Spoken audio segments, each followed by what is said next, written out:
मैं अल्लाह ताला को हाजिर नाजिर जानकर कहता हूँ कि मैं खिलाफत अहमदिया पर ईमान रखता हूँ और मैं खिलाफत अहमदिया को क़यामत तक जारी रखने के लिए पूरी कोशिश करूंगा और इस्लाम की तबलीग को दुनिया के किनारों तक पहुंचाने के लिए इंतहाई कोशिश करता रहूंगा. These were the words of Hazrat Mirza Tahir Ahmad as he took an oath that would forever transform his life. He was no longer as other men. He was a man of God. It was the 18th day of December in the year 1928. The day brought news of the first ever train from Amritsar. The mood among the locals of Qadian was festive. Many of the elders of the town had gone to Amritsar to board the train and experience the historic journey.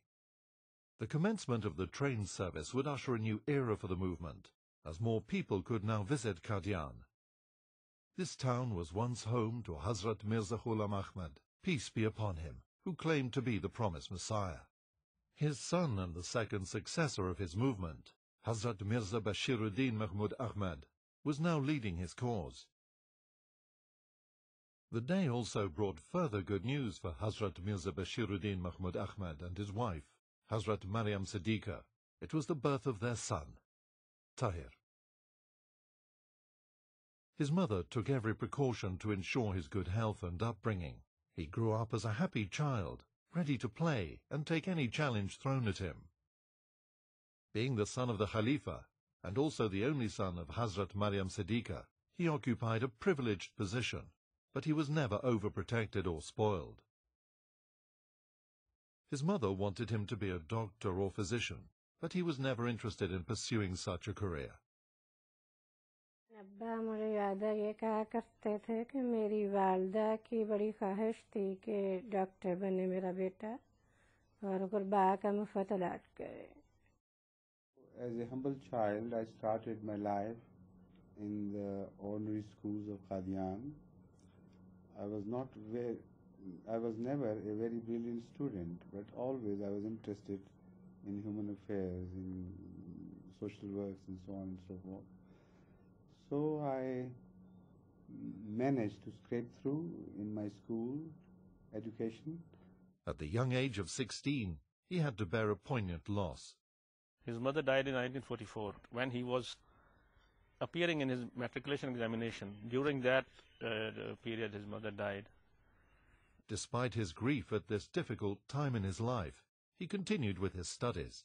He developed an interest not only in classical Urdu writers, but also Shakespeare, Charles Dickens, Conan Doyle, and other English writers. He started writing poetry.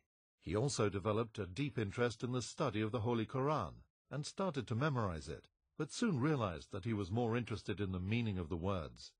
He took studying the Quran intently. He discovered his father's library and started reading books on Darwin's theory of evolution. Although he never had doubts about Islam or the existence of God, he started investigating the possibility of the existence of God on a logical basis. I have myself researched into this issue because right from my childhood, it has been bothering me in so many ways. And because the religion I believe in is a religion of which I am completely convinced. Those parts of which I was not convinced, I have been praying about them and also making my own investigations so that today as I stand, I can say honestly that I believe in everything which I claim I believe in through conviction, not through dogmatism. In his biography, he stated that one afternoon he went through an experience which resolved for him forever the question of the existence of God. The experience, he said, could not be looked upon objectively as a potent proof of the existence of God, but he had no doubt that it was God's answer. I was in a state of semi-consciousness, halfway between a dream and reality. I saw the entire earth squeezed into a ball. There was no creation of any sort visible, no life, no cities, nothing, just the earth. Then I saw each particle of the world tremble and burst out into a slogan, "Ah, God!" Each particle was proclaiming the reason for its existence. The whole world was flooded with a strange light, and every atom of the earth began to swell and contract in rhythm. I found myself repeating the words, "Our God." As he returned to full consciousness, he could still see it happening. Although he never had any doubts, this experience affirmed his faith in an unshakable belief in God's existence. The political situation of the subcontinent of India in the 1940s became very fragile. The British monarchy had decided that the subcontinent should be divided into two separate nations, one for Hindus and one for Muslims, and be given independence. Muslims and Hindus had lived for years as neighbors, but at the height of the unrest, without rationale, suddenly hated each other. No one was safe. Hazrat Mirza Tahir Ahmad was now a strong young man and part of the Ahmadiyya youth movement, Khuddam al-Ahmadiyya. He was among many from Khuddam al-Ahmadiyya who formed into companies and battalions for the defense of Qadian. He was appointed as the officer in charge of one of these units. His task was to organize the defense of the center of Qadian. In August 1947, the community faced an unexpected crisis. The entire area had fallen inside the territory allocated to India. His father, the head of the community, ordered the evacuation of Qadian. At that time, my late father was sent a message by late Mahatma Gandhi, exactly pointing out to him the so-called mistake he was about to commit. My father, then in a sermon, he told Ahmadis in very clear terms what was in store for them.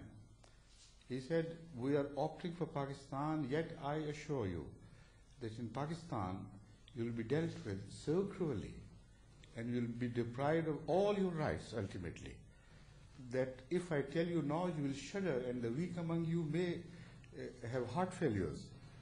But there is no option. Because once we accept, we opt out of the Muslim Ummah, for us physically and politically it may seem to be an easier, more acceptable cause. But to the message of Ahmadiyyat, that will be a deadly poison. So whatever decision was taken with full knowledge of what was to happen. Leaving 313 Ahmadis behind to look after the property of the community until they could return, the members of the community migrated. In Pakistan, the community established a new center on a 1,034-acre site near the west bank of the river Chenab. It was called Rabwa. All the sons of Hazrat Mirza Bashiruddin Mahmud Ahmad had been dedicated to the service of the community, including Hazrat Mirza Tahir Ahmad. He started working in the youth movement, Khuddam al-Ahmadiyya, and proved to be a good administrator and an exceptionally hard worker. When he became a khadim, he became a saik and then proceeded through the various responsibilities within the organization of Majlis Khuddam al-Ahmadiyya, culminating in being a Naib Sadr and ultimately Sadr Majlis Khuddam al-Ahmadiyya. At that time it was for the whole world, and he served in that position for many years. Along with the service to the community, he continued his secular studies at Government College, Lahore. The Government College, Lahore, a very reputable institution in the north of India, particularly in the Punjab. And there I studied for 4 years. I went originally for BSc, Bachelor of Science, but ended up by getting an honorary degree, bachelor's degree. And again I studied in an Ahmadiyya institution and did my doctorate on comparative religion, particularly in the study of Islam. By 1954, Rabwa was a town of 45,000 people. In the center of the town, gleaming in white brilliance, stood the elegant Mubarak Mosque. In March 1954, a young boy, about 19 years of age, he attacked Hazrat Khalifatul